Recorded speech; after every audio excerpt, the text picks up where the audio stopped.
Hello, everyone. My name is Daniel Crane, and I am the program director for the Center for Creative Entrepreneurship.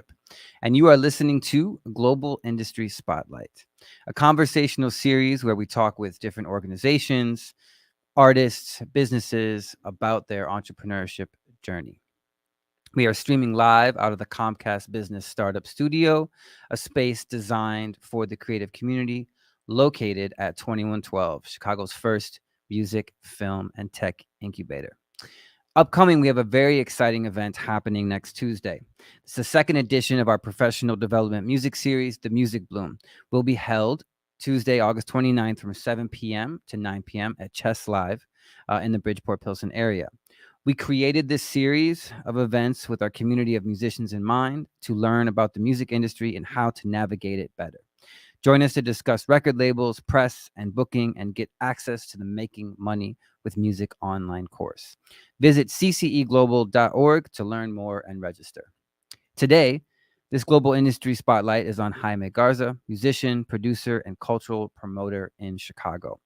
In the past few years, his band Dos Santos has toured the U.S. extensively, performing in festivals, breweries, independent spaces, and venues. Jaime is also a part of Pachanka Music Culture, who have produced, co-produced, and organized festivals, events, and concerts, booking local, national, and international acts. His unique experience comes from performing and booking independent Latino artists, ranging from roots, folk, and rock to electronic and modern music. I am very excited to have my good friend Jaime here today. Welcome. Thank you. Thank you so much for having me. I'm excited about this conversation. One, because I admire you as a musician, as a producer, as a curator, and your journey, right? Of being at roots a musician like myself, but also expanding that into different spaces as starting to curate your own festivals and create your own events. Can you talk about kind of your journey, like as a musician, and then starting to see these opportunities of becoming, a promoter of culture and a promoter of events and curating? Yeah. Thanks for having me. Well, I guess my story kind of starts with my dad. My dad's also a bass player, and he grew up in Chicago in Pilsen, La Villita area, and he was also a music promoter. Oh. So he used to present bands back in the 70s and 80s. A lot of kind of famous one, Juan Gabriel, Jose Mhm. Jose kind of thing. Wow. Um, and so so a lot of the stuff that I later found out, just talking to my dad, it's like, hey, presenting some music. He's like, oh, I used to do that. I used to do that. I used to do that. So I think it comes from there. Even though I didn't know that's what he did. Later on, I found out that wow, I'm doing kind of the same things that my dad used to do back in the 70s and 80s. Um, you know, musician. He was a musician, and I learned a little bit of music from him back in when I lived in Mexico in the 80s and 90s. Learned a little bit of music and was always into arts. I was always into dance and music and performing throughout my you know grammar school and high school in Mexico. um, and I always kind of have had it in me that I'd like to perform, not as much to be in front of people, but more as a form of expression of something that was inside of me. I moved to Chicago in the 90s, and I started knowing a little bit of music from my dad, not professionally, or just very basic guitar chords. I met Victor Pichardo at Juarez High School in Pilsen in 94, 95. And that was also a big kind of changing experience for me, where now this kind of a little bit more academic music was came to my life. What kind of Um, music were you learning? so there was an after school program at Benito Juarez High School, which was a mariachi program. Okay. So we were learning mostly mariachi music. But if you know a little bit about mariachi, mariachis kind of gathers music from all over Mexico and kind of stylizes it to a mariachi sound. But a lot of the guapangos or son jarocho or marimbas or rancheras, like they all come from different places. Right. But into the mariachi, it kind of condenses it into this one sound. So, and that's kind of the stuff that I learned from Victor when I was in at Juarez. I started learning, a lot about corridos and the history of corridos, also guapango and son jarocho. So I started playing in other than guitar. I started playing other instruments. I was inclined to the guitarron, which is the big, huge bass that Yeah. the mariachis use. But I also, started exploring with the jarana that Victor will bring sometimes, and also with the vihuela, which is the smaller guitar, smaller round guitar that the mariachis have. So that's kind of where kind of both sides of my brain and both sides of my culture kind of blended, where I was like at home or outside or at school I was like a lot of rock music, new wave, and just like electronic stuff. And in class I was learning about son jarocho, wapango, mariachi music. So that's kind of, and throughout my life that kind of has been kind of a thing where it's like I'm 100% bioculture in music and in language. So after learning a lot of mariachi music in high school, I started having my bands with a lot of great friends. Some of my best friend, I play with my best friends. We started having rock bands and heavy metal bands and punk influenced, passing through ska and reggae, um, blues, Yeah. jazz stuff. Just really exploring like throughout the 90s and the 2000s. Like I was just exploring all kinds of music and also looking for that balance of folk and roots music as well as rock, electronic music that was modern for the times. And during this time, were you a full-time musician in terms of you were making income from these gigs, or were you doing other things like to pay rent or supplement, or what was kind Mm, of that? What did that yeah, look I like? guess I was in my 20s and I had regular job. I was going part-time to college. Yeah. um and I yeah, I was playing music, and but I was looking at also that it could be there could be some type of business behind this. Hmm. I started producing my own shows. So the bands that I had, What was your um first show you produced? I and I don't know if I it was the first one that I produced, but one of the first time I booked my band was for Casa Slan, in Pilsen, a cultural center that was on Racine and 18th Street. And it was for one of their festivals, Vivaslan Festival. And that was like my wow, it's such a cool project. The cultural center, just the whole the life of the cultural center was so in tune with me. And my band was trying to get shows, and I know the director of Casaslan. So I told him, you know what, I could help book. He's like, well, we have a slot open. I'm like, okay, well, I could book this band, and it was my band. So I'm like, that was one of my first like live performances, I guess, Yeah. playing some rock and really improvised music, because I don't think we had enough songs for the set. So improvise a few intros and outros. And and it's weird because I see this, there's this one picture that I have from that day, and I look at it and it just brings me back from being on stage and having that fire kind of like starting, where I'm like, man, this is what I want, this is what I want to do. And in terms of business, well, after that I'm like, well, there is a lot of bands, there's a lot of musicians, like how can we get together to make something happen, and really to get paid. And I remember back then it was about, well, everyone had this dream to live off music. Right. And Um, when was this, just in terms of time period? um, I want to say maybe I was 25 years old. Yeah. You know, I probably had played with one or two bands before. Um, I started having residencies at And places. were the venues that you were performing mostly in Pilsen area, or Yeah, kind of was? mostly Pilsen and La Mm-hmm. Villita. Mm-hmm. Always like looking around, and there's always been this cool thing towards musicians anywhere you go in the world. And I've been around, and anytime you say you're a musician or you play an instrument, the people soften up Mm, and open up to you and be like, wow, like you're an artist. right. It's a thing. And I always saw that in people, and so it was always like, well, I'm an artist, but I need space to do my art and my artist music.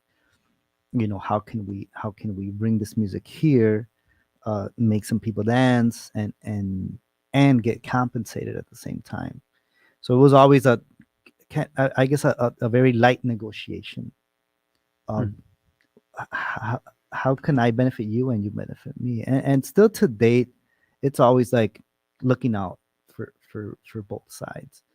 As a musician and as a booking agent also, um, I look at that. How can we both benefit from the work that I'm doing or the venue is doing, and how can benefit the work that the artist already invested in it. yeah, and I think this is a great topic of discussion of, how do you talk with venues? How do you talk with promoters? Mhm. Or to book a contract or to just have that discussion.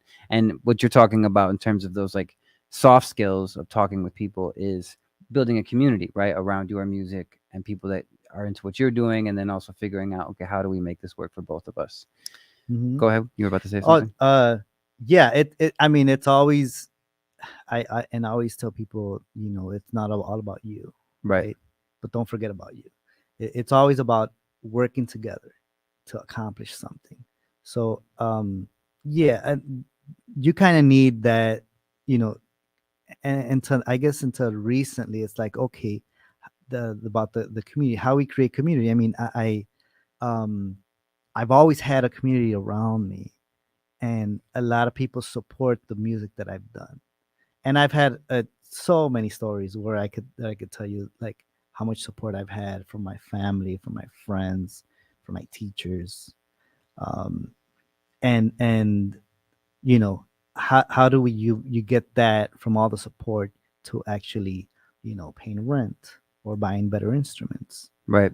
It's always been ups and downs, but somehow I think I've been led by the passion I have in performing and in making music and making my voice heard, that a lot of things have aligned and have helped me get to where I'm at. And to move forward with the starting of Dos Santos, Mole de Mayo, a couple some of the other festivals that I know you to book and to curate and even bring musicians in with like Hector Guerra and stuff like that. How did you, what did it kind of that journey look like in terms of one, with Dos Santos, putting out two great records, congratulations. With kind of Mole de Mayo being a super staple of Pilsen, and getting into kind of building those bigger festivals. I mean, and I think this is something that I understand as well, is when you are a musician and you are playing lots of gigs, you are meeting all different types of people. Mhm, And because you're doing that, you are finding out about new opportunities, mhm, right? And new ideas, and you're learning about the industry. mhm. Um, so can you talk about just kind of like those projects, how you got into them, and where they're at right now? Yeah, I talk about Mole de Mayo. Mole de Mayo's festival, next year is the 15th annual Mole de Mayo. I've been working with the festival 10 years, 9 or 10 years. And I approached the festival. I had, and I think a little bit of backstory. Um, back 10 years ago, 12 years ago, I produced the Pilsen soundtrack, which is a compilation CD with a booklet featuring artists from the neighborhood, um, produced by with two of my friends, Fermin Reyes and Lupillo Ponce.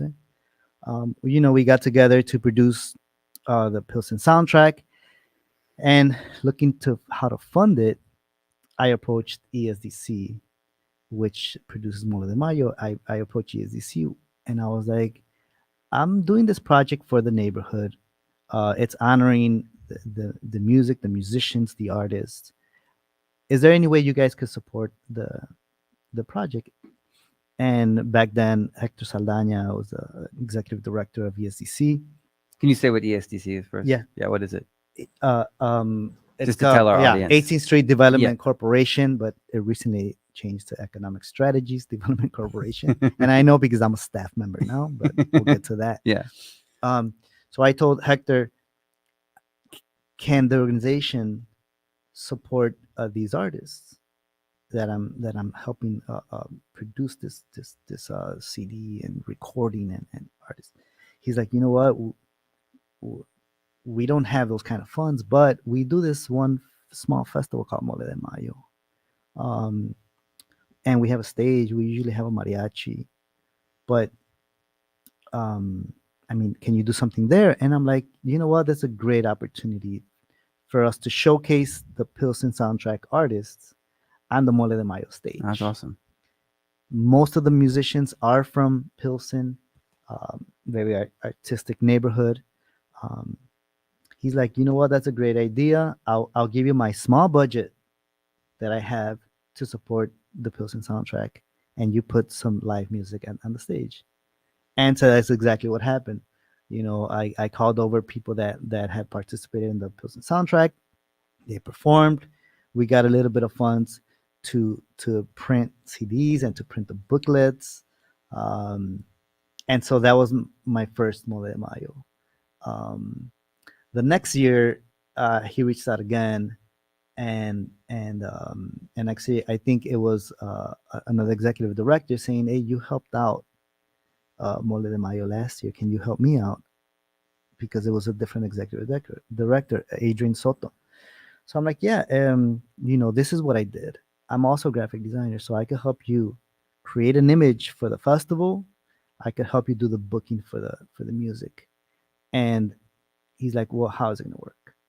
I'm like, look, well, just decide on a budget, and I'll select the musicians, put the time schedules, and then we write out checks for the bands. Mm-hmm. And well, what's the range? I'm like, well, it really depends. Like, whatever you have, I'll work with whatever you have. And he asked me, and how much are you gonna charge me to do this? Mm-hmm. I'm like, well, nothing. If it goes well, pay me. If it doesn't, don't. Hmm. That was my second Mole. Now, at that time, I'm a freelancer, Right. graphic designer. Yeah. I'm a, hustling musician. Yeah. And I'm like, I rather take the opportunity than to make a few bucks. Right. And so he's like, let's do it. Okay. So I designed some T-shirts. I designed like the posters. I did the lineup. A lot of my friends played at the few first Mole de Mayos.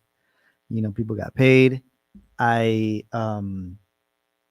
He's like, well, we did really well. Like, what's your range? And I gave him the range number, and he gave me the top range that I had put on the table. And the rest is history. And the rest is history. Wow, that's quite a story. Yeah. Yeah. So now I'm on the third executive director of ESDC. Right. A very good friend and a person I admire a lot, Alex Esparza. Some changes in the organization. There's another executive director. Adrian, the old executive director, introduces me to the new executive director. And he's like, hey, this is Jaime. He's a graphic designer, and he also helps us out with Mole de Mayo, the festival we have every year Mm-hmm. that we've had it for 5 years. And And he's like, "Oh, good to meet you." We met, had a beer, very cool conversation. And so he's like, "Well, I'm gonna need your help. I'm gonna need your help for this festival because I know nothing about it." Right. I'm like, "Yeah, yeah, we get together and I could tell you how we worked last year, and then we could go from there." So we had like 3 months to put it together, a little tight. And his genius idea was to move the festival to 18th Street in Ashland to stop traffic and to get as many people as possible. And I thought it was a great idea. We brought Chicano Batman that year, Awesome. and a lot of other very very cool groups. And I said, look, this is how it works. Just give me a budget, and then I'll figure out where it goes and who we could get. So he was like, yeah, all right, let's work on it. And that was the third Mole de Mayo that I worked on, which was significantly bigger than the small like black party that Right. was Mole de Mayo. Um, that was like my third one, and there was only one stage. The stage was in Ashland. Um, so it grew, and I was getting more experience every year because of, well, I'm now at these years I'm playing out also. I'm booking my own band Mm-hmm. to do stuff. I'm playing the son jarocho traditional stuff, and we're playing a lot of gigs, a lot of old town Mm-hmm. school of music stuff. Um, and I'm also playing with my a few rock bands that I had back then. Um, yeah, so Right. it started growing kind of organically, Yeah. but always putting the festival and the work before you start, charging the big bucks. Yeah. I mean, I I I love that story. I also love the fact that you got the top of your number that you asked for and at first offered it for free. Mhm. Um, can you talk a little bit about, so when you came to the US, you moved to Pilsen or to Little Village? Uh, it's Well, like Marshall Square. It's in between okay, Little whatever. Village and So and basically Village. that area, Yeah. what have you seen, because can you talk a little bit about Pilsen, Mhm. and just what you've seen in terms of, the evolution, the music Mhm. culture, what has kind of happened in the last, 30 years since you've Yeah. been there. Yeah. It's a. Just kind of your view on Mhm. what Pilsen is today, what it was like when you first moved Yeah. there, and what's your kind of hope for Yeah. that I mean, area. okay. I go back to the 60s, 50s, actually, 1956, when my grandfather arrived to Pilsen, Mm-hmm. 1956. Then my parents met in Pilsen. They got married in Pilsen. I was born. Then we moved to Mexico and they came back. So So you were I've been, born in Pilsen yes, here. yeah, I guess my family was living actually on the same house where we moved back when we came back to Wow. Chicago. Hmm. Um, So deep roots in yeah, Pilsen. so I mean, and I've been visiting Pilsen since before I was born, Right. right? Um, my dad worked in music since before I was born. Mm-hmm. Um, so he would tell me about the venues, the bars, the cantinas, the theaters. Um, and at least from my recollection, once I came back in 1994, going to Juarez High School, was the rock en español scene and the punk scene, the Latino punk scene, which were at least at Juarez High School was a big thing. And just a lot of rock en español concerts were happening uh, all over the city, not just Pilsen. But I talk about Pilsen because the high school that I went to was there. Mm-hmm. Um, so the, there was a few coffee shops which would present live music, Right. la rock en español, Mm-hmm. and we would go to a few of those in the 90s. Eventually they closed down, but there was never a venue um, where's a proper venue. Mm-hmm. Even to date, there's very few proper venues in Pilsen. But I think it's more the energy of the neighborhood that um, that um, it's so creative. It's just that something in the neighborhood, it makes people very creative, and they come from very different backgrounds also. Mostly Mexican, let's say like 80% Mexican, but Mexico is huge, Right. and just all the traditions that come from wherever they come. Um, and then also the generation. So there's, teenagers, there's the 20-year-olds, and then there's the 40-year-olds that are making music. So that combination of artists that live in the neighborhood, I think that's why when when you say Pilsen, it's like, yeah, there's a lot of artists. It's like, yeah, but there was no venues back then. Right. A few coffee shops, And right now there's and now there's a few, right and you could really, with one hand, you can name them. um so it's not as much as the venues, as the space. as the neighborhood, the Right. energy of the neighborhood. And after after you travel all over the US and Mexico, you start kind of opening up those lines of energy, those strings of energy of places. And there's something very special in the neighborhood. And I think that contributes to the artistic part of Pilsen. And well, back then, yeah, there were some coffee shops where they had some live music stuff. Um, and compared to now, well, obviously there's the festivals, the street festivals have had a very big impact on spotlighting the neighborhood, Mm-hmm. um, as well as giving platforms to these artists that have been playing for a long time in the neighborhood, even at those small coffee shops. Um, there's still there's still a need for more, I think, more live music, proper live music venues. Because what Um, venues are there? You have Talia Hall. Talia Hall, and that's it. That's it. Right. Proper. Right. Now you have stages which are very decent and good sounding. Right. You could say, well, we have Radius, which is a little bit off Yeah. of the grid. Right. Um, but Penny Whistle is a great project that has been trying to get off the ground in terms of live music. Mm-hmm. Honky Tonk, Right. which has always been very supportive of of the local acts, and not just like something that's hot, but bands that have been around for a long time. They open up the space for that. But also like Citlalin Theater Gallery, which is an awesome gallery, opened up by Gustavo Sanchez, which he presents very roots and very diverse programming, on and off throughout 15, 20 years. Other than that, it's a big DJ scene. Right. There's a lot of DJs. I think Do you there's a think that has been a shift from you're talking about rock and español in the '90s, and now there's a lot of DJs, or just there's a lot more performance opportunities for DJs? I think it's easier to have a DJ Yeah. at a place, especially restaurants. Right. It's easier to book a DJ and to have some type of entertainment, instead of accommodating microphones and hauling drum sets Right. to venues that are already small, and every square foot that you take away from someone consuming is it hurts the business at the end of the day. Right.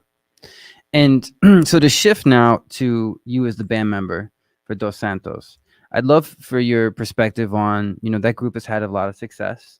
It's gone on national tours, it's put out 2 great records, it's signed to a great record label. What do you feel like, Dos Santos has done right, Mhm. in terms of just being able to be prepared for the tours, getting signed, putting out music? What has been some of the key points of success? I think from the beginning, it was well defined what we wanted to do, and kind of how we're going to do it. So defined where we're at, what's going on in the world, what's going on in the music world, and then what's going on in the music world in Chicago. So one of the things, Alex Chavez, a singer and also co-founder of the band, he's like, Chicago has it's so rich in music history, from like house music to the blues to the jazz scenes to even the Latin jazz scenes. Um, there's Latinos are involved in every aspect of that. Um, what else? What else is missing? What else? What else? What can we bring, right, to all this richness? Um, so it was. I want to say it was well crafted. What he was saying, that the band, the project could be, Mm. and very open ended also, where there was enough space for exploration and experimentation. But it was a very strong base that we were sitting on, and yeah. So also, so defining what you want, what is it that you're doing, I think was a very strong thing that we did, and not all bands have to do that. But also choosing your bandmates. um it didn't take so much to choose the bandmates, but they were chosen and invited to the project to work together with this thing in mind. And um every band member has been super pro.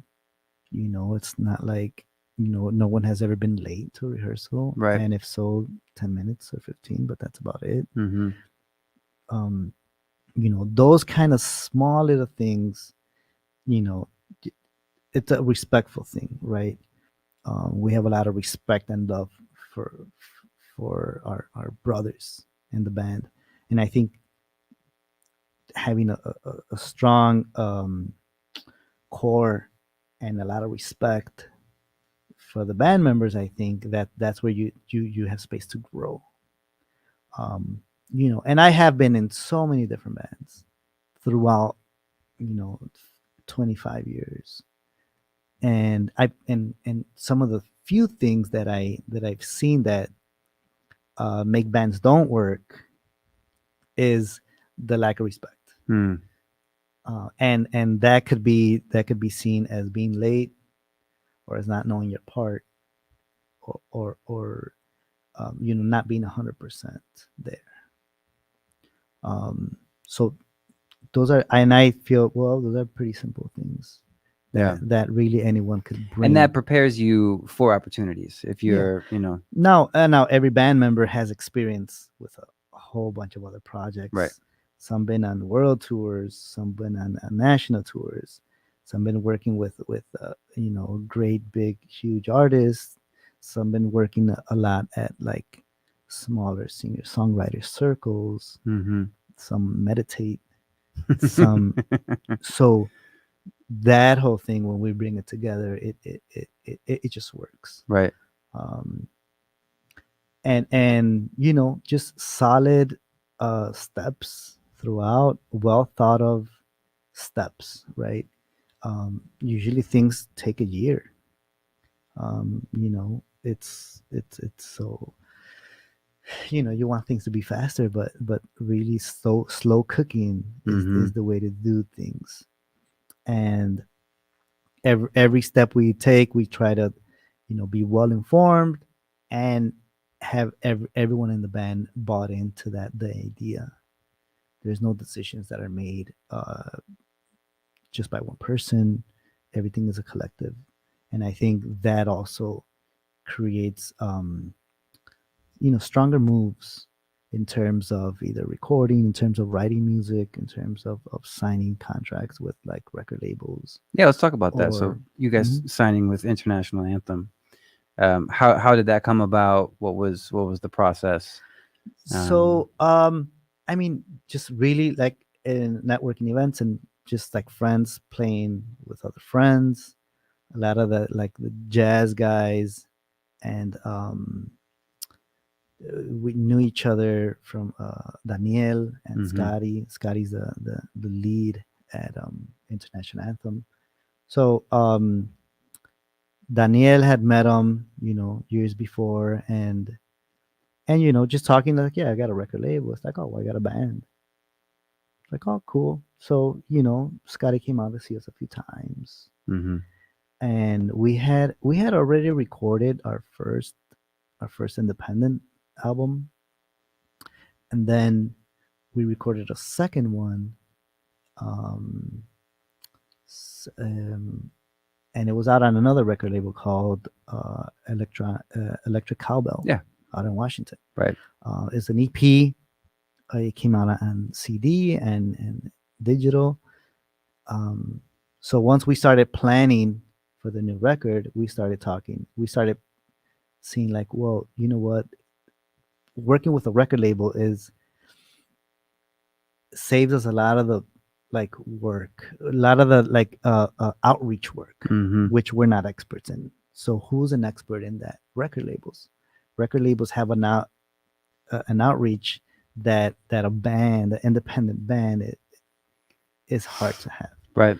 So the record label has this strong piece to them. So we're like, well, we could maybe shop it around, or we could just talk to our friends that also have a record label. So we had a few conversations, and really, the it was more about the record label liking us as people, Mm-hmm. and the music was good, Right. and they're like, you know what, we could work with this, even though it's not necessarily the genre of style that we usually do, which is a lot of jazz and super cool stuff. But we could work with you, and we could work with the music that you're doing. Yeah. And it was I think the partnership was good for them. It was good, stepping out of their experimental kind of music that they release, to having this rock Latino band. Right. And for us, it was really cool to not have a rock Latino label, but to have this super experimental jazz label, supporting the music that we do. Yeah. Um, and I mean, and here, and also from us, but at least we pitched a lot. We pitched a lot of music, a lot of labels, managers, and booking agents. Like, we haven't been, things don't just fall in our laps. Right. I could tell you at least 20 or 30 like cold emails we've sent out with samples of music, of like, be like, this is us, this is what we do, we've done this, these are the tours that we've done. We're looking for a record label, we're looking for a manager, we're looking for a booking agent to take us to the And next is it level. you that mostly does that, or Alex, or who in the band kind of I is? think Alex has done most of the stuff, Yeah. especially because uh, you know, he writes the lyrics, he Mm-hmm. sings, he's the lead in the band. I think he's taken a lot of the initiatives, uh, you know, always with consulting with us, right? Like, nothing is done without our input. Um, so yeah, it's been a lot of him. Yeah. Interesting. And he does. I give him a lot of support. He's like, calls me or tells me, you've done this before, like, you know, either working with other artists, or with guest musicians, or with a visual artist. So I've always facilitated the video making and the visual stuff, since I'm a visual designer. And I I never knew that. I'm finding that out right now. yeah, I do all my graphic design for 20 That's years. yeah, that's fantastic. I love, like, sometimes when I bring friends or people that I know, I get to learn things that I had no idea about. Um, well, that's great. I think it's important for everyone to hear kind of about Dos Santos and just their journey and your journey as a band, and what are the things that work, which I can absolutely agree with in terms of, buy-in and respect, and also having to put in the work to reach out to people. No one's going to come and find you. Mhm. Um, I'd love to kind of, end the segment, or close it up with talking about what you just curated and what we worked on, the Music Bloom. Mhm. So as I mentioned earlier, in the intro, uh, Jaime helped me develop kind of a professional development series in Pilsen, Bridgeport area at Chess Live, where we're bringing in guests to kind of create an event for musicians, for people in the music industry to understand how it works. Can you talk just a little bit about where you see the need in Chicago for this? Like, as someone that is an industry veteran, has Mhm. now plays in bands, has curated festivals, what do you think is important for us, to develop here in Chicago to support the industry? I mean, yeah, talking a few times with you about this, I really kind of meditated on it, and kind of to get to the root of what is it that was needed. I think I came up with one word, was community. Mm, And what community meant was was this, just kind of this networking and knowing each other. A lot of musicians, a lot of bands kind of, rent a room and rehearse, and go from home to work, to rehearsal, to work, to home. hmm And this kind of knowing each other, or being in a different setting where you could network, where you could, break bread together, or have a drink. I think those kind of things is what creates community. I'll tell you about an experience. I was at a panel out in Mississippi, in Cleveland, Mississippi, and it was incredible. There was people from all over the world, and it was about 300 or 400 of us. And there was the one time where I felt that I was in a room full of people that are passionate, as passionate as me, about the things that I'm passionate about, mm, which was music, performing, songwriting. And I came back with that. I'm like, wow, this is super interesting. Like, let me look back at Chicago. What is Chicago doing? And what are the similarities that we're doing as this Music Cities event right. had in Mississippi? And I remember, I think I saw you like a week before. I Yeah, saw you in you did. front, Yeah, yeah, Scott. yeah. And I told you, I got invited to Mississippi, and I'm gonna go, Right. and I'm in a panel. Yeah. Um, and it was incredible. And I think those type of experiences, most musicians don't have, Yeah. where we're all crazy about a band, or about certain songs, but to be in a room where everyone is passionate about how do you grow, and how do you keep it sustainable, and how to kind of think out of the box, with with people that have similar stories, or are equally as passionate as you about these things. It was very impactful. So when I came back, and I spoke to you a little bit, I'm like, well, there's something here. What is needed? I'll go back to a conversation I had with Hector Gonzalez, the owner of Chess Live, where we're gonna have the event next week. Um, I told him once, maybe 5 6 years ago, I'm like, oh, we went to South by Southwest. Oh, what is that? Right. I'm like, oh, it's this festival conference kind of thing. It's like, he's the he didn't even know what it was, and he's like, let's do one here in Chicago. Right. And I'm like, yeah, that'll be cool, but there's certain things, certain quality of things that you need to bring so that it works.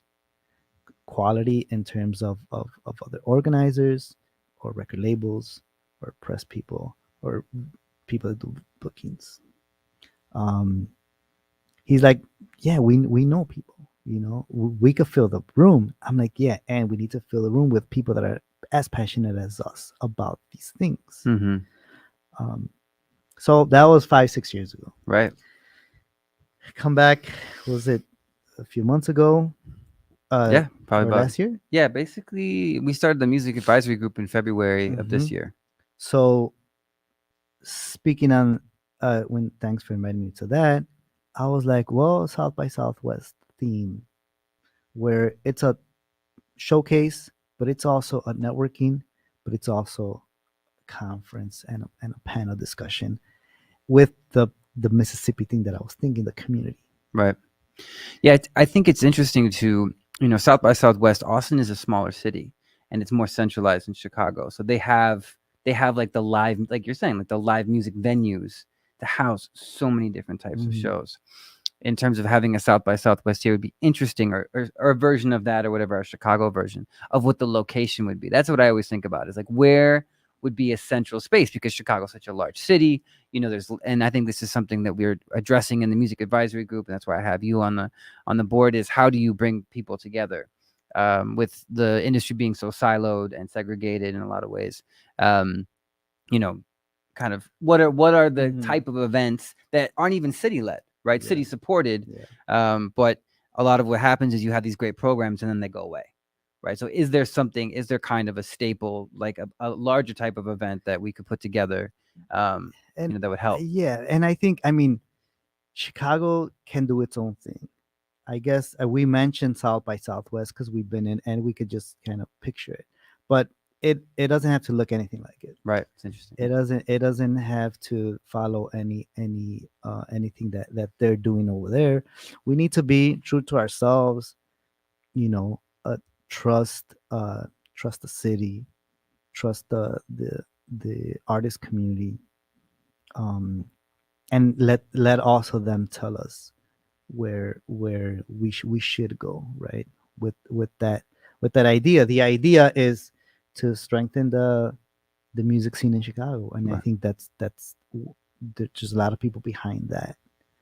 Um, so I think Chicago is going to develop its own type of South by Southwest, and I would even mention LAMC, Mm-hmm. LAMC, the Latin Alternative Music Conference that happened in New York, that I've been to a few times. It's really interesting, and it's a New York thing. Um, it's big, and it's very interesting. It's very cool. It's very informative. Also, the panelists are amazing. Um, a lot of big companies or record labels are behind it and supporting it. And I've been to a few, and yeah, I'm always like, How do I bring this? How do we? yeah, and how do we put our own spin on it, Right. right? Because we're not going to bring the LMC to Chicago. We're going to create our kind of own music conference to strengthen the Chicago scene.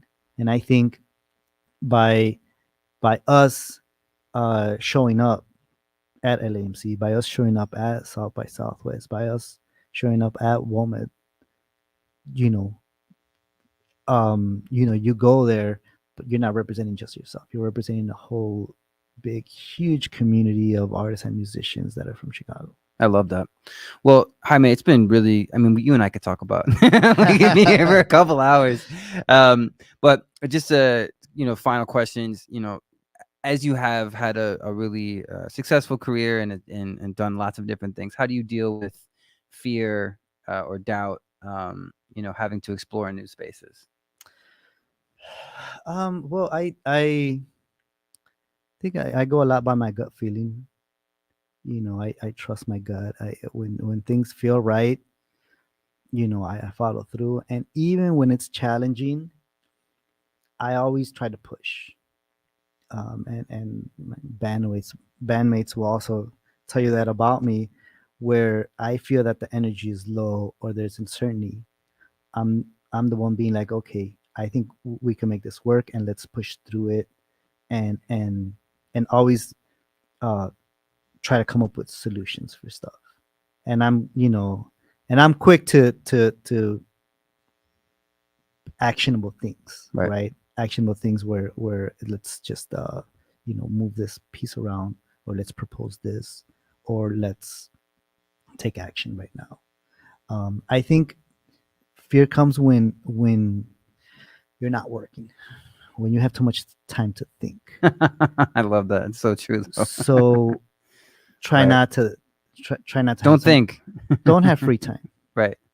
Be always working towards something, and anything from the outside can't really phase you. Right. No, I think that's really true. Definitely, in terms of focusing on actionable steps. I'm the same type of way. Mhm. Okay, so do you have any recommendation of a book, song, or in I think what we talked about prior was interesting, but that you do to inspire your work. Mm-hmm. Yeah. I was saying I'm a YouTube head. I love that. I for sure would recommend, especially songwriters and people that work in arranging music, writing music, to check out this one YouTube channel that I found. Uh, amazing, probably about 10 amazing musicians give their perspective, all the way from like people in Radiohead to Brian Eno and other like either classical musicians or people that work for TV music. The I don't know if I've seen them all the episodes, Right. Do you know what's the name but of yeah. the? So it's called um I have it right here. Yeah, yeah, yeah. It's called Ear Opener. Okay. Great. It's pretty recent, um, and I found it very entertaining, relaxing, and very intelligent the way that they put it together. I recommend that for anyone working in music. Yeah. Well, that's great. Well, Also, I'll recommend another thing. yeah. Do it. Um, the two of the main things. The Creative Act, A Way of Being by Rick Rubin. I think a few of my friends have mentioned it also, and I bought it a few months ago, and I'm reading it now. And it's a very interesting way of looking at not just music and business and life, but just how to navigate the energies of rooms, of people, of anywhere you go, anytime you're with yourself. Hmm. I think it's a must. And and checking out some interviews with Rick Rubin, his Zen like answers to things, um, you know, f- they fit well with, I think, with anyone that has an open mind and is working in the creative arts. And the one that I usually go to is the the Tao Te Ching, Mm-hmm. which is the book of the way. That's kind of the main thing for me. Do you just open it up to where? I know a lot of people do that. They open up to find a page, and then they feel like that's Yeah, a thought I for the listen day. to it. Okay. Oh, I nice. listen to it. Yeah, yeah. So yeah. So yes, ear opener.